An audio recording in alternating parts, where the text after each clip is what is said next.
শ্বশুর বাড়ি এটা আত্মীয়তার কর্মশ্রেণীতে পড়ে, জানেন?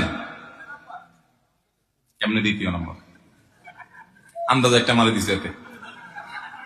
শ্বশুর বাড়ি এটা আত্মীয়তার সিরিয়ালে তৃতীয় নম্বর। আমি থার্ড ক্লাস বললাম না, তৃতীয় নম্বর।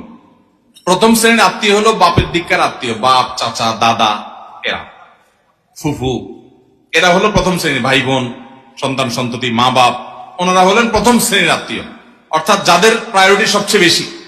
এরপরে হলো দ্বিতীয়, যারা আপনার সম্পদের ভাগ পাবে না কিন্তু আত্মীয়, রক্তের সম্পর্ক আছে। তারা কারা? মামা, নানা নানি, খালা, খালু না, কিন্তু খালু খালার স্বামী হিসাবে উনিও আত্মীয়, বাট ওটা আরো পরের, যেহেতু খালুর রক্ত আপনার শরীরে নাও থাকতে পারে, বরং আপনার শরীরে আপনার মামার রক্ত আছে, যেহেতু মায়ের রক্ত আছে, তবে একই রক্ত, তারা ভাই বোন। ওনারা হলেন এর পরের সিরিয়ালের। আর তৃতীয় সর্বশেষ সিরিয়ালের আত্মীয়, যাদের সাথে রক্তের কোনো সম্পর্ক হয়তো নাই, হতে পারে হয়তো নাই, কিন্তু চাচাতো বোন বিন করলে সেটা হতে পারে। সাধারণত তাদের সাথে রক্তের সম্পর্ক নাই, তাদের সাথে সম্পর্ক হলো বৈবাহিক সম্পর্ক, সেটাও আত্মীয়তা, কিন্তু এটা হলো শেষ প্রকারের আত্মীয়তা। আমাদের দেশে এবার সিস্টেম করেন, এবার আসেন আমরা আমাদের বাস্তবতাটা মিলে দেখবেন হুবহু উল্টাটা আছে।